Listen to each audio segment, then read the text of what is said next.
Hi, thanks for joining me. Back in 2018 I created a blog post on making a fabric candle mat, and as it's by far the most viewed page on our blog, I decided it's the best thing to make for our first YouTube video. So let's get started. You'll need a total of 24 squares of fabric measuring 6 inches. 12 from one fabric, I'm using our cream poinsettia, and 12 from a plain fabric. In this case I'm using our plain cotton in red. You'll also need 12 squares of fuser web. These need to be cut at 5.5 by 5.5 inches so that they're smaller than the squares of fabric. 12 buttons, rulers, scissors, or a rotary cutter and mat, which is my preferred method. Your sewing machine, thread, an iron, and something to mark your fabric. I generally prefer to use heat erasable pens as they show up well on light fabrics and come away like magic under the heat of the iron. However, if you're using darker fabrics, chalk or chalk pencils will work well. Now, I use a 60mm rotary cutter as it means I can cut through several layers in one go. Go ahead and cut out 12 squares from each fabric. As mentioned before, these are 6 inches by 6 inches. Now cut 12 pieces of fuser web, 5.5 by 5.5 inches. I'll make sure all this information is listed below, and if you prefer to read rather than watch, you can always take a look at this project on our blog. Take a piece of fuser web and place it on the back of your plain fabric with the paper side up. Run your iron over the paper side to fuse it to the fabric. Let the fabric and fuser web completely cool, then strip off the paper. Almost time for a little sewing. Pair up a main fabric with a plain fabric and place them right sides together, pretty side to pretty side. If you're new to sewing, you might find it easier to pin this together or even use clips. I generally don't pin unless I have to, but then that's because I'm lazy. We're going to sew around this using a 1/4 inch seam allowance. Starting around 2 inches in, sew, backstitch a few stitches, then sew around the square using that 1/4 inch seam allowance. When you get to the corner, stop sewing with your needle still in the down position. Lift the presser foot and pivot your fabric, then continue to sew around.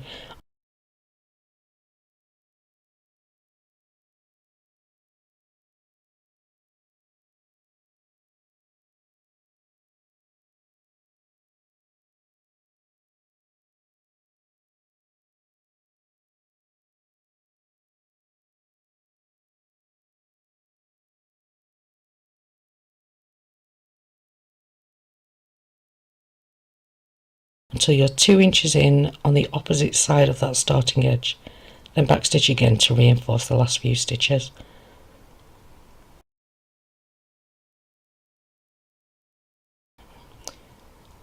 Backstitching will help keep your stitches in place when you turn the fabrics right way out through this turning gap we left. Clip excess fabric from the 4 corners.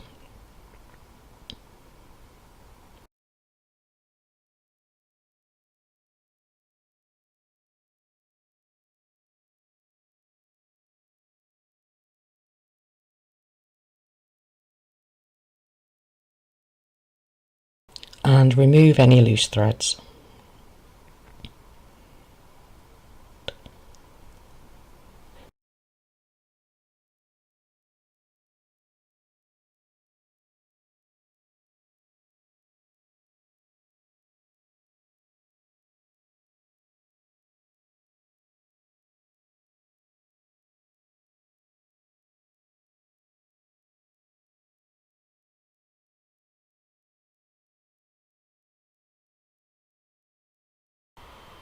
Turn everything right side out.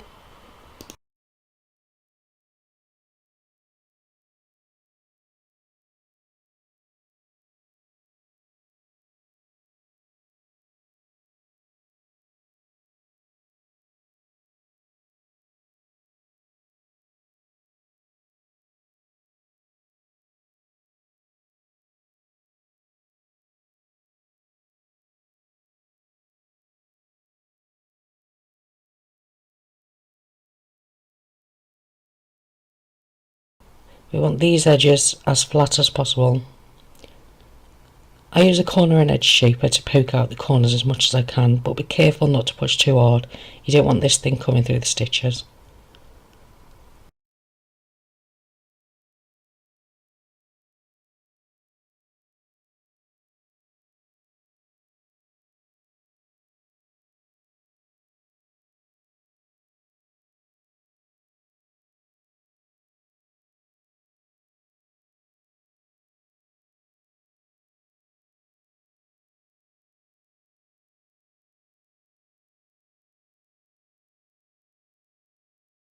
We'll fuse these two layers together now that the fuser web is on the inside.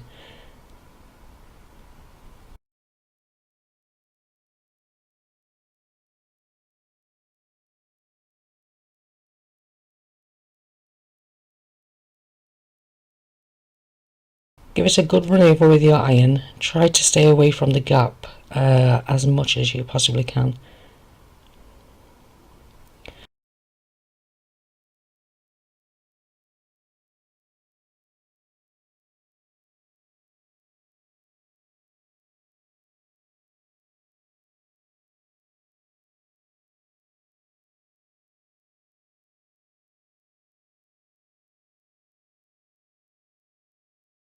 To close up that gap, give a little tug on either side of the opening.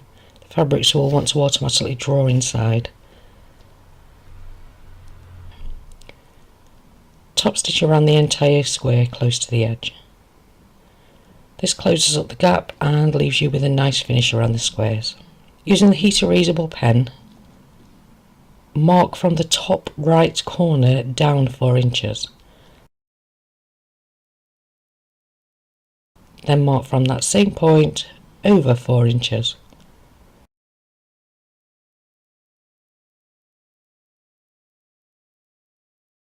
Move to the bottom left corner and mark in the same way, this time at 1.5 inches, both across and then up. Using the marks as a guide, mark a line from one point to the other as you can see me doing here.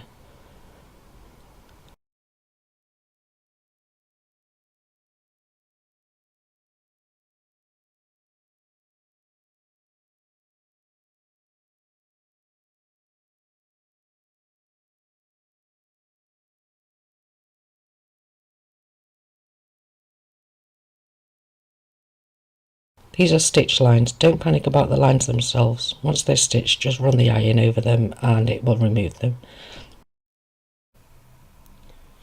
Now your squares are complete, place 2 together. The poinsettia fabric on square 1 should be facing the poinsettia fabric on square 2. Again, you can pin or clip these if you prefer. Sew down your marked line, remembering to backstitch at the beginning and end.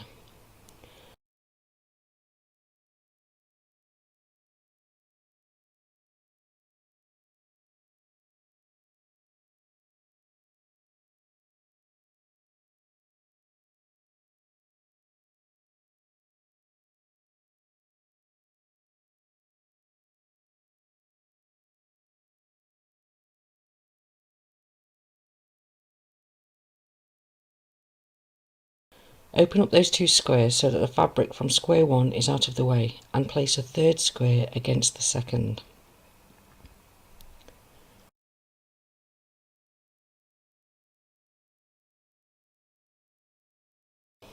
Sew down your marked line and repeat this until you've used up all your squares.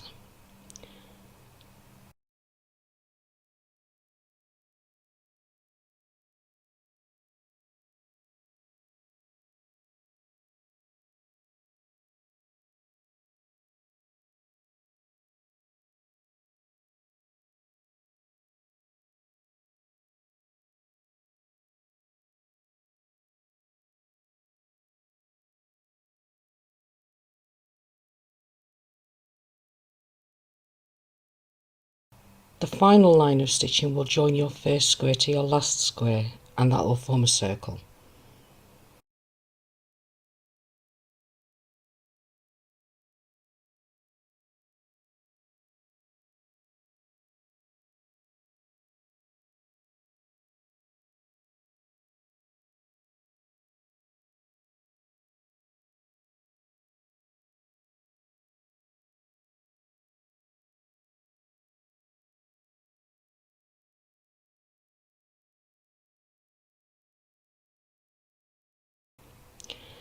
Now for some hand stitching, which I'm really not a fan of. Fold over 2 adjoining flaps and stitch a button through both layers of fabric. Do this all the way around.